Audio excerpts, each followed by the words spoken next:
Hey folks, welcome back here to another Weather on the Go weather forecast. We're going to be talking about multiple storm systems traversing from west to east across the United States over the next 7 to 10 days, some of them producing rain, others producing snow, and even severe weather. We're going to get you all the information that you need to know and what precipitation type you could see here as we go through March, and look at the long range forecast at the end as we go to the end of March. Very interesting there as well. So make sure to subscribe to the channel for accurate, reliable weather information here on YouTube, and by subscribing, like the video, give it a thumbs up, and share this video with friends, family, and on social media. I definitely appreciate it. So let's look here at our high temperatures this Tuesday, March 18th, this afternoon. We're going to be seeing record-breaking temperatures from St. Louis back here towards portions of Missouri into Kansas near Wichita, all the way back into the Texas Panhandle, especially Amarillo. Areas there will be into the 80s, 90s potentially in west and central Texas, all the way down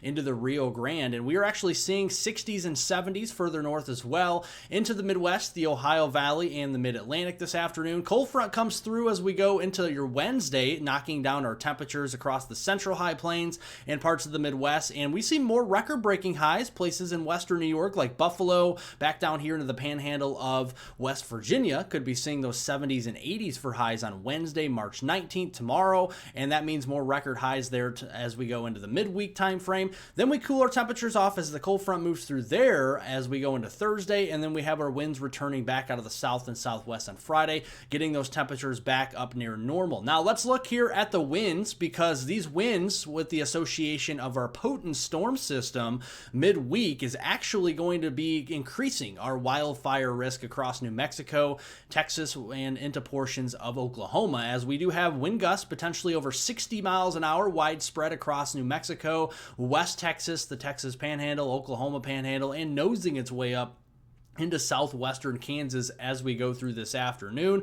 The winds will decouple a little bit tonight, which means they'll weaken, and then as we go into the day on Wednesday, notice the stronger winds push more up toward the heartland of the country, the ag belt as we call it, with more of the 50 and 60 mile per hour wind gusts more up there into the central high plains, more 40 to 50 mile an hour winds here for the Windy City in Chicago there on a Wednesday. Now let's look here at the severe weather risk. We do have one for today. This is mainly actually for overnight tonight, by the way. This is a level 1 out of 5 marginal risk of severe weather from eastern Nebraska into central Iowa, Omaha over there toward Des Moines and Waterloo, mainly for hail, as we have a boundary setting up here in the middle of the country, and we could be seeing some hail through that area as we go into overnight. So most of the day today will be quiet. You notice the energy out west bringing us some snow into Wyoming, Colorado, into South Dakota, and the panhandle of Nebraska. And then as we go through the overnight, we could be seeing a couple storms develop near that boundary. If they do, could be seeing the chance for some hail across those areas. Otherwise, we're going to be waking up for your Wednesday morning commute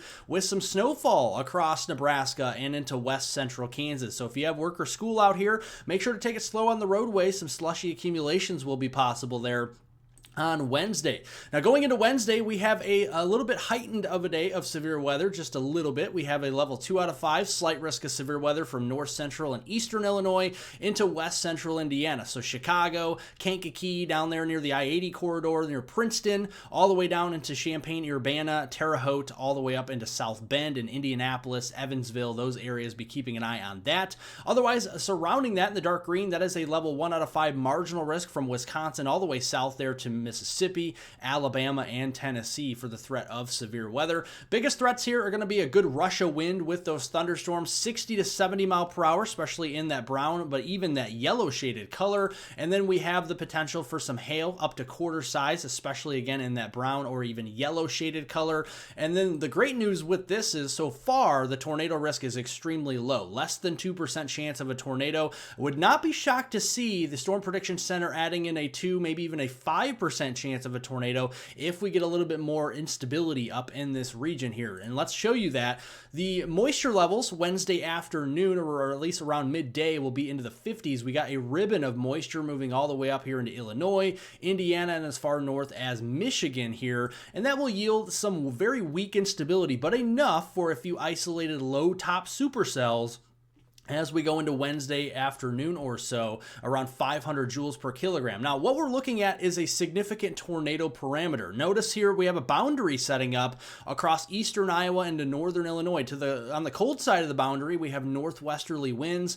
On the warm side, winds are either out of the east here or out of the south and east, and we're definitely going to be seeing that wind direction change along that boundary. So we're going to be watching those significant tornado parameter values into the afternoon near that boundary. That's where we could have maybe a supercell produced a brief tornado, even though it's a low chance, something we have to keep an eye on as we go into Wednesday afternoon. So here's the radar Wednesday morning. It is snowing and mixed precipitation back there in western Iowa, into eastern Nebraska, Omaha, back to Lincoln, and then back there in towards Dodge City and Salina, Kansas, going to be seeing some snow. Now going through the day, we have a couple storms trying to fire up across portions of Highway 20 corridor up there towards I-90 there in northeastern Illinois, keeping an eye on that. And then as we go into the afternoon, you can see these isolated, widely scattered storms, very small, but they could pack a little bit of a punch here with a good rush of wind, like we mentioned, hail, and an isolated tornado threat. And then here comes that conveyor belt of snow on the backside as the cold air rushes in. Could be seeing some snow across Wisconsin,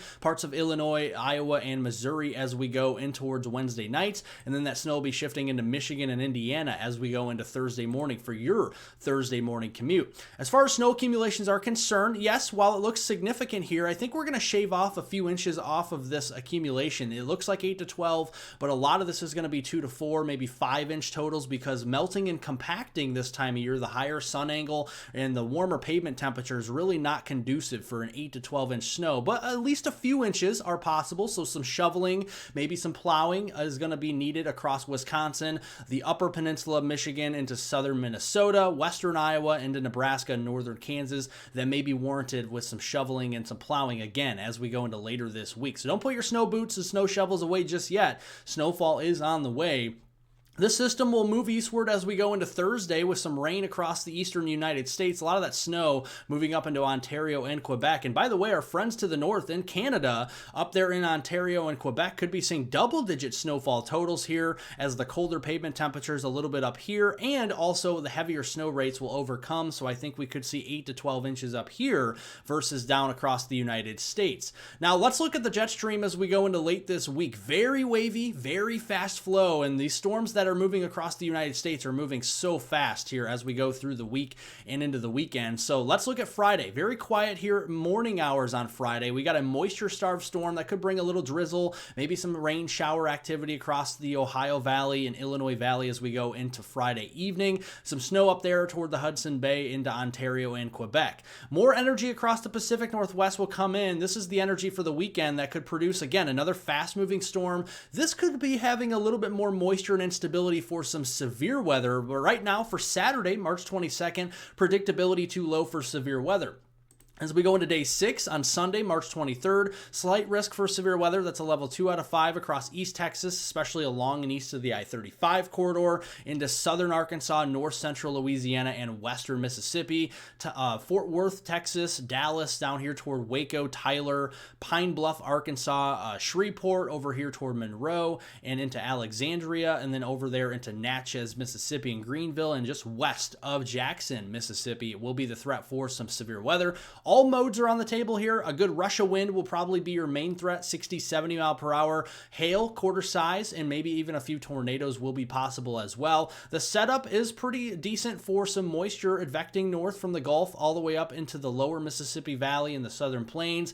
Dew points will be into the 50s and 60s, richer moisture into the mid 60s down here toward Houston. And notice the instability is going to be strong enough for severe weather. Plenty of instability, 2,000 plus joules per kilogram. And then once that comes through, we're going to actually squelch all that storm energy for the rest of the weekend. So here we go Sunday on March 23rd.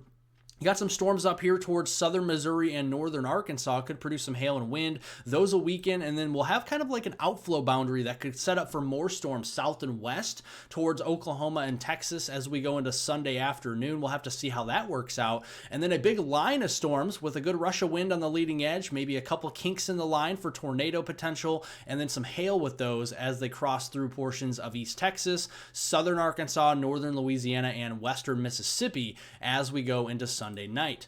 Rainfall amounts over the next several days. This goes through Monday, March 24th. Could be heavy up to the north and to the east. And looking at the heaviest precipitation across the Pacific Northwest, but some decent moisture across the Ag Belt and especially over here into the eastern U.S. A lot of this will be snow, though. Across the north, we have that snowstorm for the upper Midwest into southeastern Canada especially. And then the mountains out west, Cascades, the Sierras to some degree, and the Rockies seeing quite a bit of snow. British Columbia, a lot of snowfall there on the coastline of British Columbia as we go through the weekend.